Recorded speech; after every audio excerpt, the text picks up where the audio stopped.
Hello friends, welcome to the new episode of my channel. I Prince. তো আজকে যে সিনেমাটা নিয়ে কথা বলবো সেটা নাম হচ্ছে ক্র্যাক, যেটা এইমাত্র প্রিমিয়ার আপনি তো দেখলাম একদম ফার্স্ট ডে ফার্স্ট শো।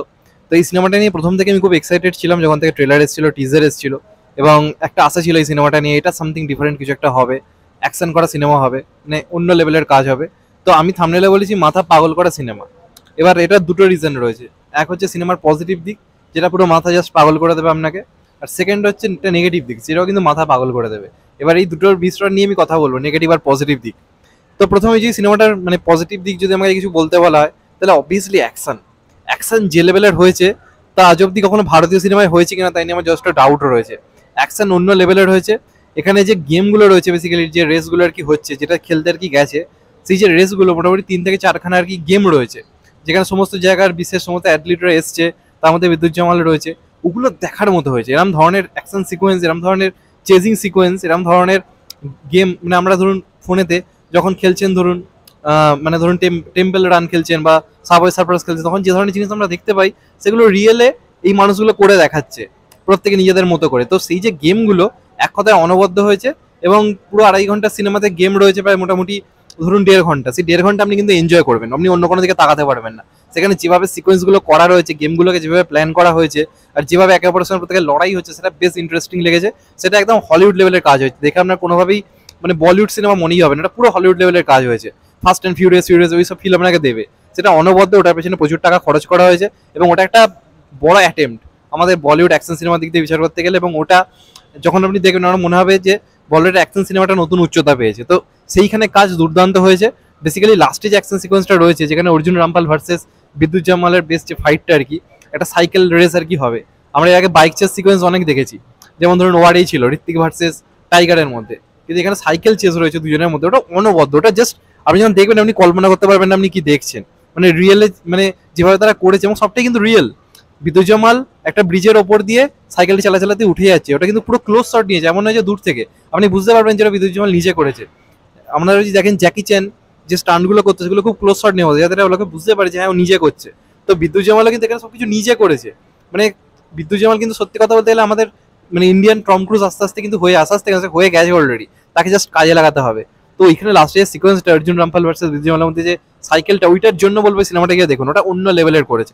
মানে অ্যাকশনের দিক দিয়ে বিচার করলে one of the best movie. অ্যাকশনের দিক দিয়ে যদি বিচার করি, তুলনা হয় না, সব সিনেমাকে ছাপিয়ে গেছে অ্যাকশনের দিক দিয়ে বিচার করতে গেলে, অন্য লেভেলের অ্যাকশন হয়েছে। এবার যদি আসি আমি নেগেটিভ দিকে, তাহলে প্রথম যেটা নেগেটিভ দিক অবভিয়াসলি সেটা হচ্ছে নোরাপাতি। নোরাপাতি জঘন্য অভিনয় করেছে, এবং ওকে নেওয়াটা একটা বড় ভুল, কারণ ওর পার্টটার বেসিক্যালি কোনো ইম্পর্টেন্স নেই সিনেমাতে, কিন্তু যেটুকু টাইম আপনি ওকে দেখবেন আপনার মাথা জাস্ট ধরে যাবে, মনে হবে এই মেয়েটা কখন চোখের সামনে থেকে যাবে। ওটা একটা বড় ভুল হয়েছে। আর সেকেন্ড হচ্ছে স্টোরিটা একদমই কিন্তু ভালো হয়নি। এই সিনেমার স্টোরি স্ক্রিন প্লে একদমই ভালো হয়নি। এই সিনেমাটা চাইলেই আজকের দিনের একটা খিলাড়ি ওকা খিলাড়ি হয়ে উঠতে পারতো।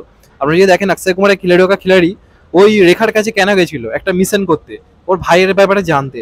তো এখানেও কিন্তু প্লটটা ওরকমই, যে ভাইয়ের ব্যাপারে জানতে চায়, ভাইয়ের সাথে কি হয়েছে। সেই কারণে কিন্তু ও বেসিক্যালি মানে কন্টেন্টেড হয়ে আর কি গেছে, মানে প্রতিযোগী হয়ে গেছে, গিয়ে অনেক কিছু জানতে পারছে। তো ওইটার যে স্টোরিটা, ওটা কিন্তু ভালো হয়নি। ওটা কিন্তু খুব মানে মানে একটা কোনো ফিল নেই সেই স্টোরিটার মধ্যে, ওটা দেখে আপনি কোনো মানে পাবেন না। তো স্টোরি একদম ভালো হয়নি। এটা বিদ্যুৎ জামালের বেশিরভাগ সিনেমার প্রবলেম, স্টোরি ভালো হয় না। যেমন ধরুন কমান্ডো 3 অ্যাকশন অন্য লেভেলে ছিল, স্টোরি কিন্তু আহামরি কিছু ছিল না। তো এটার একটা ভালো স্টোরি দরকার ছিল। মানে বিদ্যুৎ জামালের ওপর, মানে অর্জুন রামপালের ওপর রাগটা কেন হচ্ছে, ওর ভাইয়ের সাথে কি হয়েছে, ওটা আরো ডেপথে গিয়ে দেখানো খুব দরকার ছিল, যেটা আমার মনে হয় না একদমই করতে পেরেছে বলে, কারণ স্টোরি একদম ভালো হয়নি এই সিনেমার। আপনি যতক্ষণ রেস্ট চলছে ততক্ষণ আমরা দারুণ লাগবে, কিন্তু যখন রেস্টে চলে যাচ্ছে না, সেখানে একটা ভালো স্টোরি, ভালো একটা স্ক্রিন প্লে প্রচন্ড পরিমাণে দরকার ছিল, সেটা একদমই হয় না। আপনি যখন খিলাড়ি ওকা খিলাড়ি দেখবেন, আপনার কি বোর লাগবে? বোর লাগবে না, কারণ ওখানে শুধু অ্যাকশনকে কিন্তু প্রায়োরিটি দেওয়া হয়নি। অ্যাকশনের পাশাপাশি একটা দারুণ স্টোরি ছিল। এখানে কিন্তু অ্যাকশনকে জাস্ট মানে সব থেকে বেশি প্রায়োরিটি দেওয়া হয়েছে, স্টোরি ভাড়ে মেজাক, স্টোরিকে একদম গুরুত্ব দেওয়া হয়নি। তো বাদ বাকি টাইম সিনেমাটা আপনাকে প্রচুর বোর করবে। যখন অ্যাকশন হবে, মানে বেশিরভাগ দর্শকই এসেছিল, আজকে অনেক দর্শকই মানে ভোরবেলা শো হলেও লোকজন কিন্তু কম হয়নি। তো তারা কিন্তু একটা কথাই বলছে যে তাড়াতাড়ি রেস্টে চালু কর। তার মানে কি, লোকে এই রেস্টটা দেখার জন্য এক্সাইটেড, বাদ বাকি স্টোরি নিয়ে কিন্তু কারোর মধ্যে কোনো রকম কিন্তু কাজ করছে না। আপনারা যদি দেখেন খিলাড়ি ওকা খিলাড়ি, সেখানে কি শুধু অ্যাকশন দেখার জন্য আমরা ভালো লাগছিল, পুরো সিনেমাটাই ভালো লাগছিল। তো এখানে সেই স্টোরি, সেই ডেপথ, বলিউডে এটাই বেসিক্যালি প্রবলেম, যে রাইটারের খুব ভালো মানে অভাব রয়েছে। ভালো রাইটিং, ভালো স্টোরি টেলিং, স্ক্রিন প্লে থাকবে, ওই জিনিসটার অভাব রয়েছে। তো এটা কিন্তু এই সিনেমাটার ক্ষেত্রেও হয়েছে। তো বিদ্যুৎ জামালের কিন্তু উচিত ভালো ভালো ডাইরেক্টরের সঙ্গে কাজ করা, এবং ভালো ভালো ডাইরেক্টরদের বিদ্যুৎ জামালকে নেওয়া উচিত। আজকে সত্যি আমার এটা দেখার সময় মনে হচ্ছিল যে বড় মিয়া ছোট মিয়াতে বিদ্যুৎ জামাল ভিলেন হলে আরো ব্যাপারটা জমতো। অক্ষয় কুমার কিছু ভালো ভালো স্টোরি পেয়েছিল বলে ও কিন্তু অ্যাকশন হিরো হিসেবে পরিচিতিটা পেয়েছিল। তো এই কিন্তু ভালো স্টোরি পাচ্ছে না, একটা স্টোরি দরকার। অ্যাকশন সিনেমা হিসেবে আপনি যদি দেখতে যান, অ্যাকশনের জন্য যান, কিন্তু স্টোরির আশা করবেন না। স্টোরিতে জাস্ট এটা হেগে দিয়েছে, স্টোরি জঘন্য হয়েছে। এটাই সিনেমাটা বিরাট বড় নেগেটিভ পয়েন্ট। কিন্তু তাও যদি আপনি মানে চান বড় পর্দায় কিছু ভয়ঙ্কর কিছু দেখতে, ভয়ঙ্কর রকমের অ্যাকশন দেখতে, সেটার জন্য আপনি দেখতে পাবেন। সেটা জাস্ট মাথা খারাপ করা ব্যাপার করেছে, সেটা অন্য লেভেলে করেছে। মানে অ্যাকশন মাথা খারাপ করে দেবে, চোখ জাস্ট ধাঁধিয়ে দেবে, সেটা অনবদ্য। কিন্তু স্টোরিও at the end of the day, স্টোরিও এবং স্ক্রিন প্লেও এতটাই আপনাকে বোর করবে, সেটা কিন্তু আপনার মাথা, ওটাও কিন্তু আপনার মাথা পাগল করে দেবে।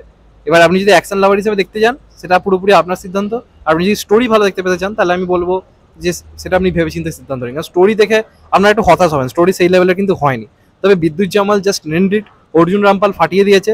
এই দুজন কিন্তু দারুণ অভিনয় করেছে, এই দুজনের অভিনয় নিয়ে কোনো কথা হবে না।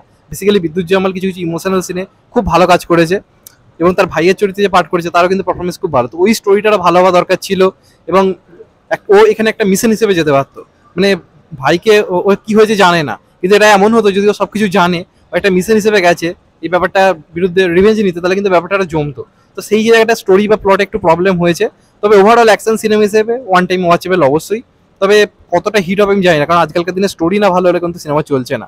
তো সেটা একটা ব্যাপার। তো আমি এটাকে রেটিং দেবো 5/3। স্টোরি ভালো হলে এটাকে আমি 4 রেটিং দিতে পারতাম।